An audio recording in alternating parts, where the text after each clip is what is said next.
little embarrassed to say, but this here has been my current setup. And if none of you have noticed so far, that's a microphone stand with a belt clip on it, which has gotten me by. Not a whole lot of adjustment, aside from a little swivel up and down. But I recently updated my phone, which will not fit in this mount. Therefore, I have to come up with another solution. Hello and welcome back to my workshop. Today we're going to take this tripod and make a clamp for my new phone. I'm going to use this block of wood to carve out a clamp style mount for my phone. I'm going to adapt this plate that came off of this tripod my parents gave me that was broken. So this is an adapter plate that you would put on your phone. I'm going to try and see if I can keep it as original as possible and use this as a mount for the block and cut a two-piece clamp out of this with a couple positioning glides and a couple tensioner clamps. I'm not sure if I'm going to use the smaller one or the larger one, that's why I've got the two. I've retrofitted these so they have a little bit of a longer bolt to give me more room to play with.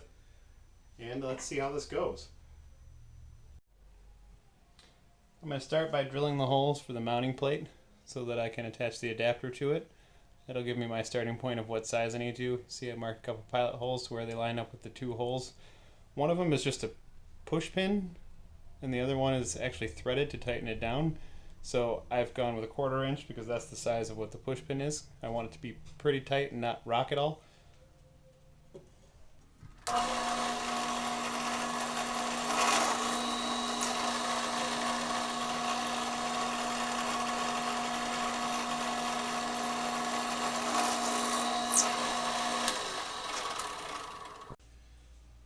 So the mount adapter worked out nicely.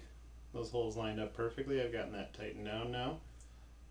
I marked out a center line on the side of the block so that I can drill the holes for where the clamp placement is going to be on the phone. Took a measurement of the thickness of my phone and the height of my phone, plus the added padding I'm going to use. So we're going to have to mark out where the base is going to end. So I think I'm going to add, we'll say, 1 inch. And then we'll mark out where the length of my phone is.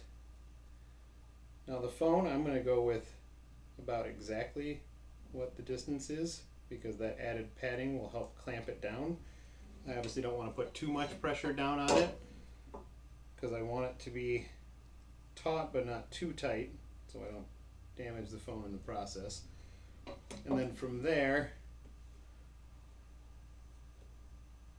I'm going to have to use 1/2 inch drill bit so that I get the rounded surface for where the phone is going to sit. And then from there I'll cut away the excess. Looks like we'll use almost all of this block. I got my press all set up, so we're going to go ahead and drill these 2 holes here, and then we'll remove the excess from there.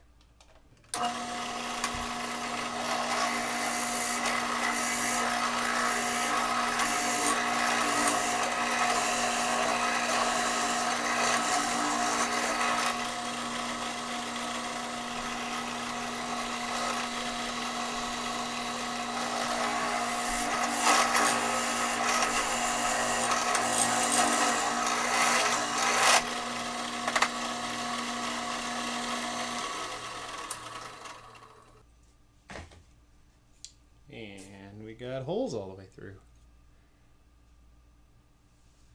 Alright, now that we're back at the bench, I'm going to use that center line in this side of the piece here to draw out where the back side of this is,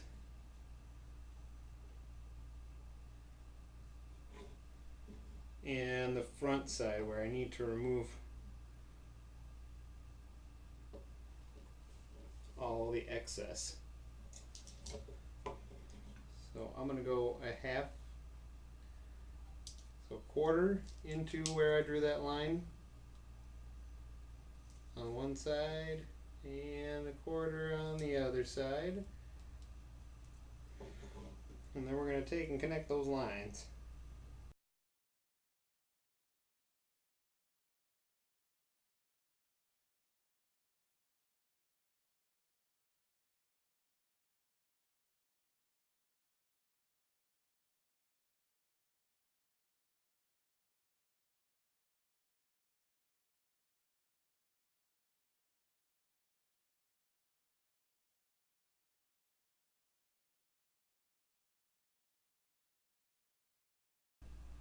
And always when you're doing directional things, I would make sure to mark an arrow either what your front or your back side is. I always do that just so that if I'm in the middle of working on it, I'm not going to forget. I did also write front on one of the sides, but just as an added measurement so you don't end up cutting wrong. And we're going to cut some of this top part off so that we can put this threaded piece in here. And I think now that I see the size of what I'm working with, I think I'm going to have to go with the smaller one.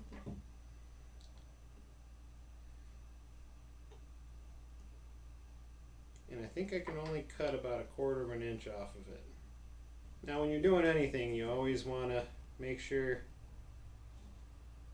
measure twice and cut once. That way you're not recutting everything.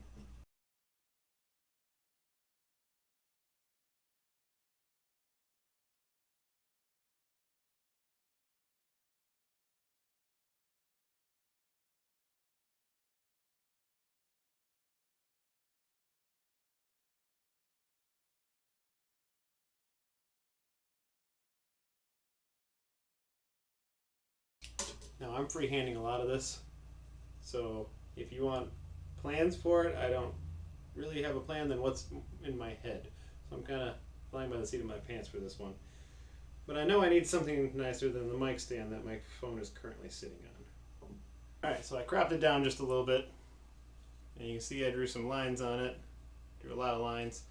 I'm deciding now that if I'm going to use these post glides and this anchor here to clamp it down, I'm going to have to leave it that same width. Maybe just a little, just to trim it down to size for this. Now I've cut it out to the front of that width, so that's pretty close to the front of those holes. That way it gives me clamping pressure, but it doesn't impede on the phone too much. I think because this is still going to be a little wide, and I don't think I can thin it out to use these parts, I'm going to carve this down to make it more stylistic, make it look more professional. So now we need to cut out the waste from the middle. Now I cut this front part out with a handsaw. I used my trusty pole saw. I just went in here to set my depth, and then I cut straight down to cut away the excess. And then you take it slow so that you don't chew into the sides of your project. So I think I'm gonna run this up here in my bandsaw quick, and we'll be right back. Now that we got a bulk of the material removed, we can start making a profile. See, that's looking much more like a clamp now. The one thing I will say about working with redwood is it is a pine, it is soft, but you can see that on my hands. It leaves a nice residue on your fingertips, and this stuff stinks. But the finished result is gorgeous.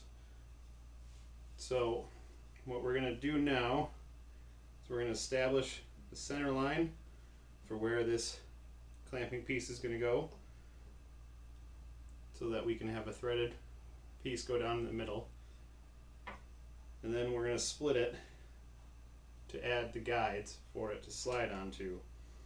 And then from there, once I get the depth of the glides, I think I might trim away some of this excess just so it's not covering so much of my phone.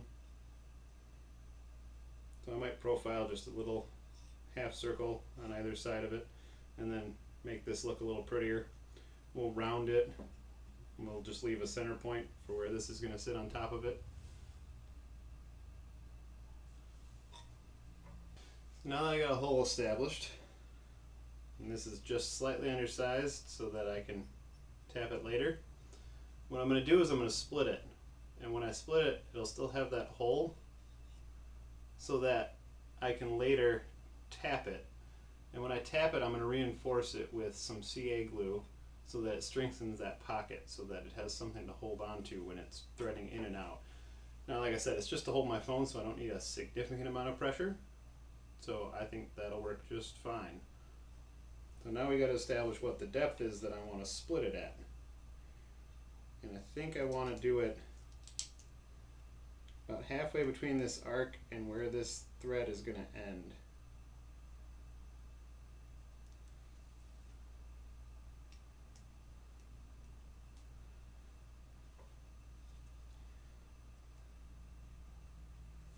So that way it'll give me a nice split place so that there's still some thread to it, but it'll give me some room to play. And then we can go on and establish where the guide pieces are, and once I establish that, we can then shape it from there. Alright, so now I established where those pins are going to go. I'm going to drill those slots out, and I think we're going to mount them into the top here and then leave these pockets open. Alright, now we've got a slide mechanism.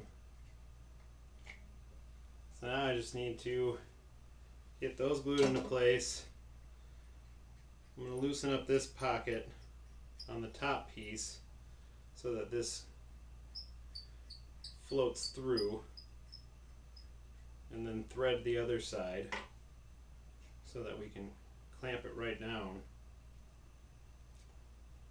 So it's a new day. We last cut the holes in these to put these guide pins in and to put our tensioner on there. I had to epoxy them in, and all I had was boat epoxy. It takes a little longer to dry, so I decided to call it a night last night. So I've also gone ahead and drawn some profile lines, kind of what I want the end product to look like. So all that's left is shaping it, and I'm going to do that with various rasps and files, and then we're going to finish it up, add the padding to it, and we'll be ready to go. So now that I got this profile established, it's time to glue in the padding. Now I've cut these into two pieces. I'm going to glue them in place with some quick set epoxy. That way I know it'll be held nice and strong. And then I'll come back when this is all clamped up, trim off the excess, and then give it a nice coat of shellac. I've buffed it mostly down, so I'll still have to do a little sanding, but other than that, she is looking good. Well, that turned out better than I could have hoped.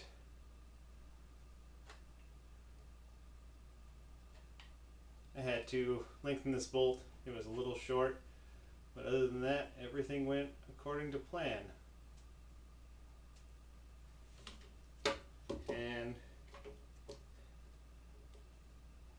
now that I have a little bit nicer equipment, this will give me the better ability to do better shots. So with what I've got right now, it limited me to keeping it in one position, which is why this video skipped around a lot. If you liked this build video and you'd like me to do more, let me know in the comments. I'd love to do more. I've got some plans down the road that if you keep posted, you'll see. And with that, I think we're going to end the video. We'll see you next week. Please like, comment, and subscribe. See ya.